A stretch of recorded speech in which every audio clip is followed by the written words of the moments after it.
Bellarmine was another one. Okay, who taught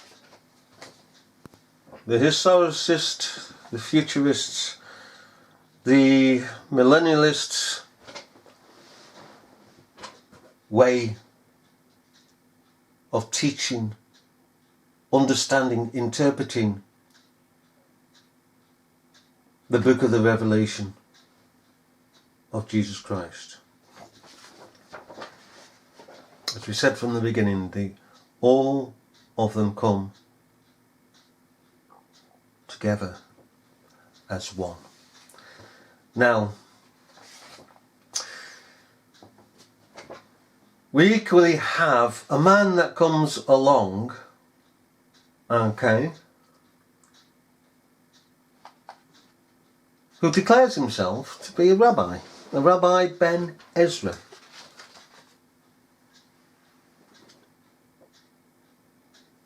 Okay.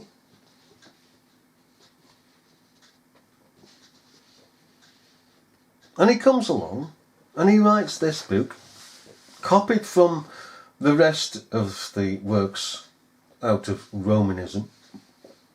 Okay. And he presents it to the world under the title of the coming Messiah in great glory and majesty. Okay, this Rabbi Ben Ezra.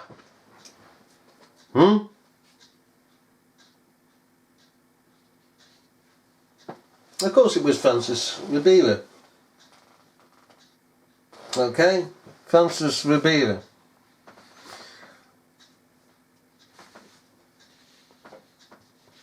And what is more, Francis Ribera, whom we began with, who disbelieved that, rather taught that the first chapters of the book of the Revelation were past, okay, had to do with pagan Rome, as though the Roman Church itself wasn't pagan. He put out this book, okay, the coming Messiah in great glory and majesty.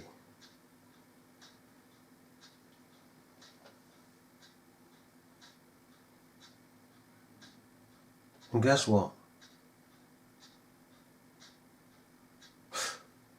It was put out for the Romanists. And it was historicist and futurist and everything else ist. And he talked about the rapture of Romanists. But there was going to be a period in time of which there's going to be this rapture, invisible rapture of the Romanists. And it made a point of saying that the Protestants would be left behind to suffer with the world a great tribulation that will afflict the world. And at the end of the day, everything that Francis Ribera taught is being taught in neo-evangelical circles this very day.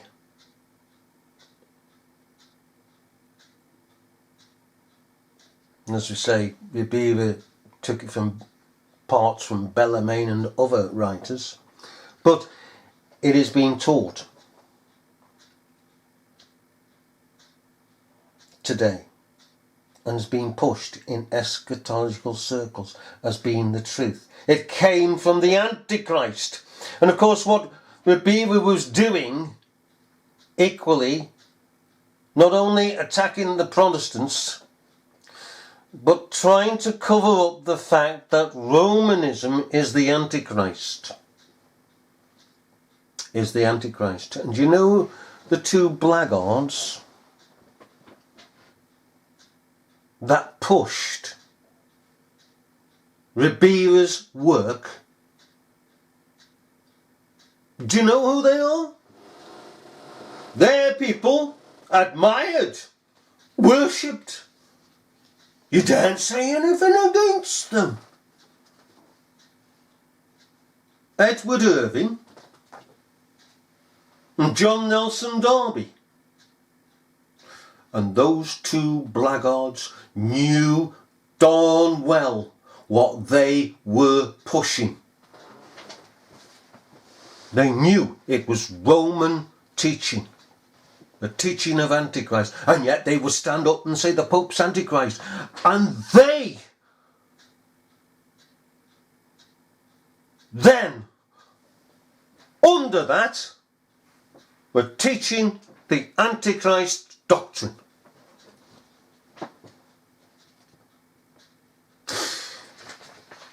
You see, in the 1800s, there was prophetic schools set up.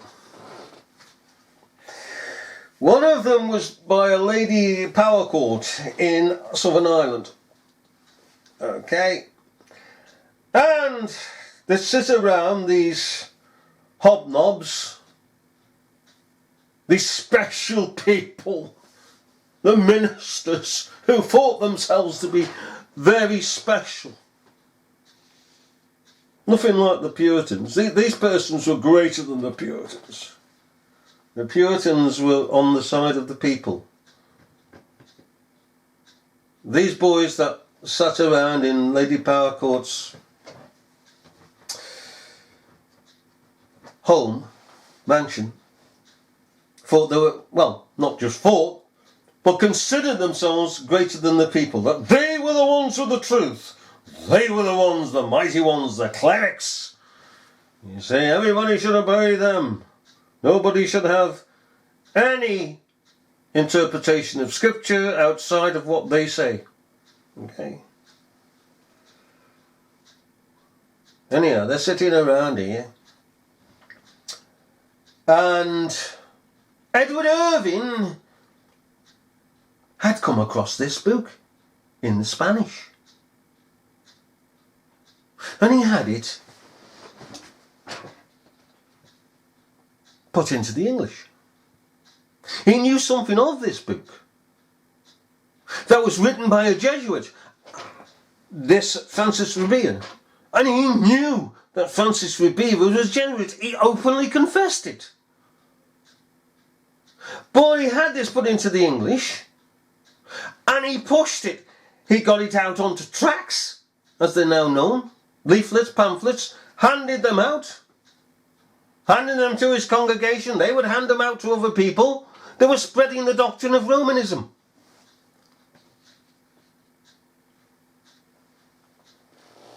Of the futuristic doctrine, the millennial doctrine, etc.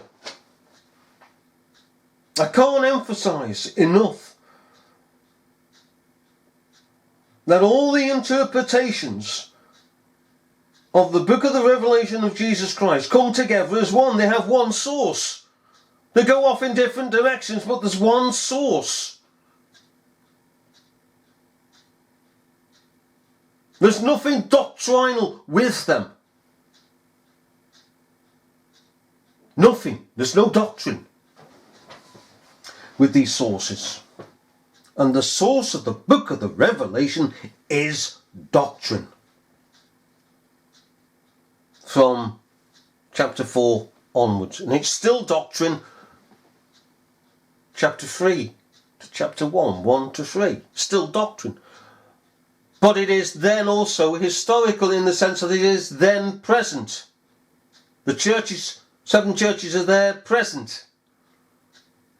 But then, being present, we can also see them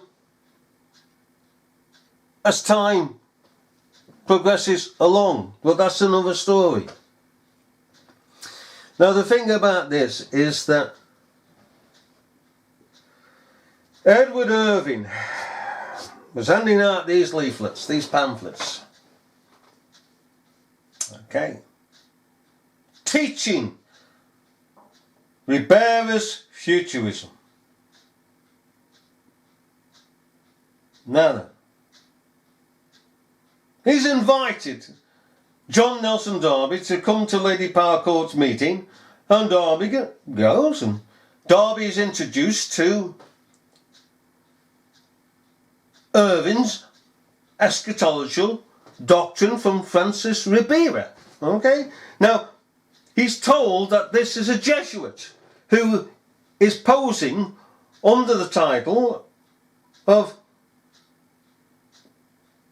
a Rabbi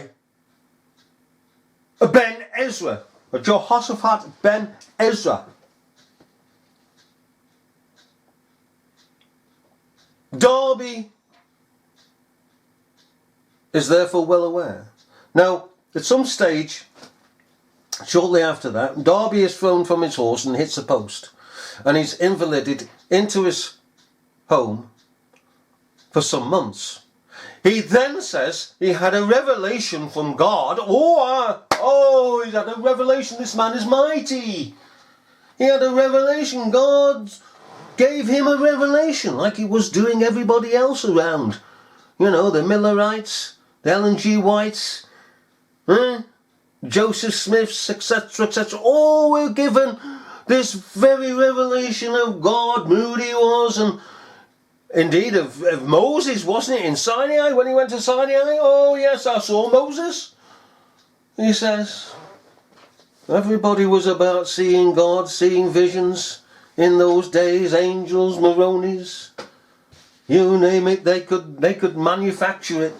And anyhow, this man, J.N. Darby, John Nelson Darby, said, I had a revelation of God upon the scriptures, and God spoke to me, and he showed me this way. And the very way that he was showing to people was Francis Ribera's teaching, that he'd already received in book form from Edward Irving. So he's a downright liar. And as he's reading this book that is given to him from Edward Irving, he can read the Romanists are raptured,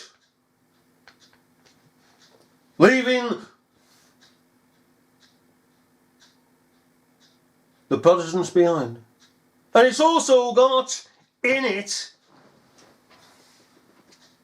the Mass, the approval of the Mass, and the condemning of the likes of John Calvin, who spoke against the Mass.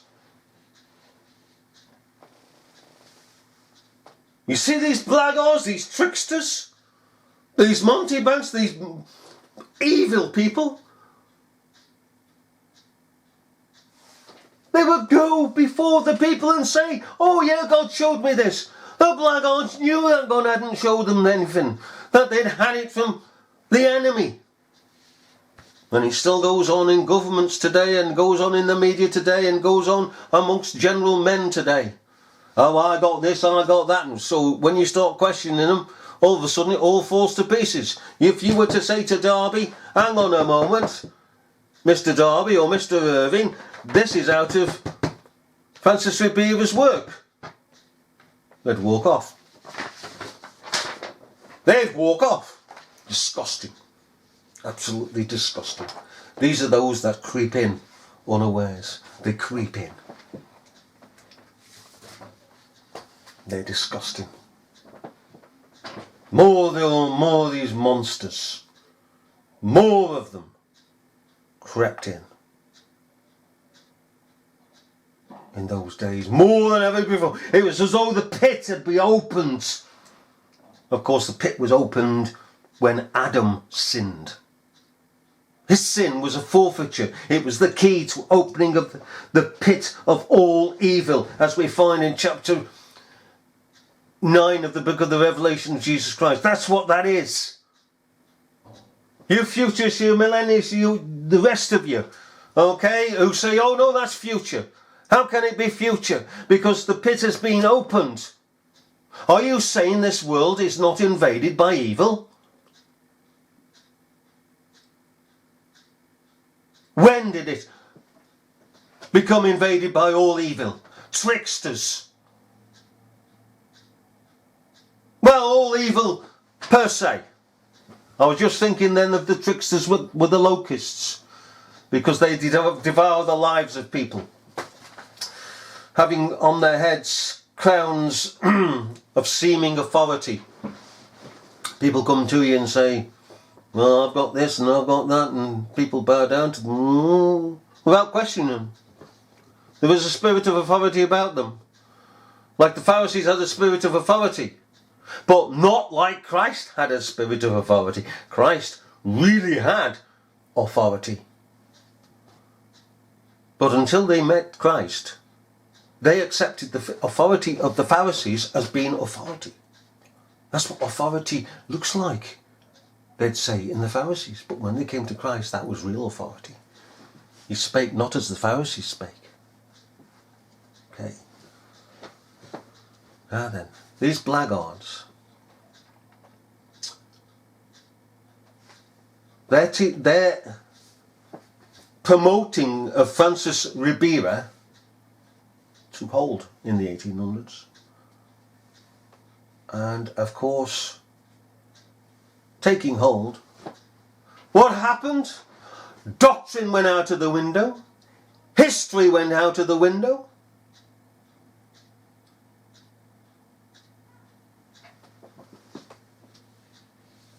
Everything that had been laid down by the previous generations went out of the window. It was counter-reformation. Even justification by faith went out the window. We won't say straight away. It took, as though it was overnight, mind you, it took a time of battling. The neo-evangelicals, the Arminians, that had taken on the Ribera's doctrines, and the doctrines of Jacob Arminius, right?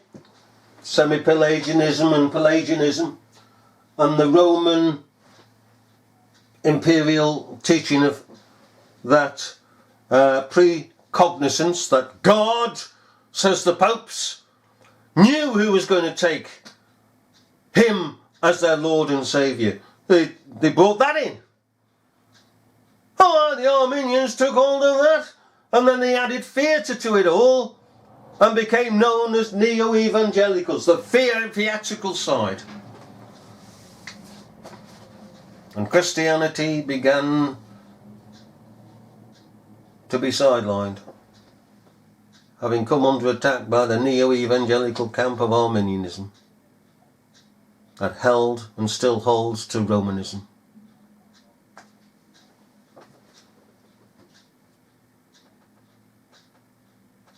Arminianism and its theatrical side are both from out of Romanism, and hence why it is that they're futuristic. Francis Ribera and Bellarmine and the rest of them are promoted. You say, oh well, what about let me see now, Jonathan Edwards. Hey, oh, yeah, right, okay, Jonathan Edwards, the post-millennialist. Hey, I think we've dealt with that, haven't we? We've dealt with him. Post-millennialist. But let's get down to some real opening of this. Okay? As I said from the beginning, I do not know what one would call this except fundamental principle, maybe, of the book of the Revelation of Jesus Christ. If we turn to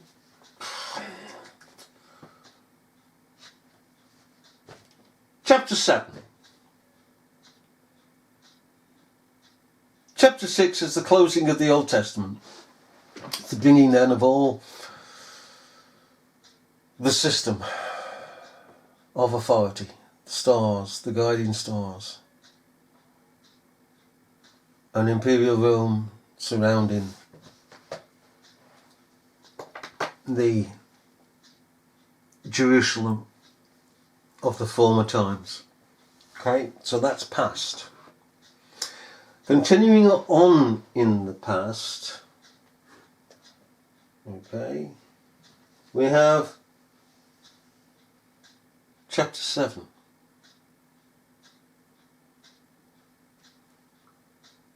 And the sealing up from verse 1 to verse 8 of what represented the Old Testament phase of the Church of Jesus Christ. Dan, of course, was left out. Levi was brought in. Levi being the 13th tribe, but was not to be spoken of as a tribe. It was a tribe set to one side, because when that system and that period of time was in being, God already had planned out what should be, and that Dan should be cast out. And in reserve they had Levi, so Levi would be brought in, and Levi is brought in here. And why should Levi be brought in? Because the sacrifices would cease.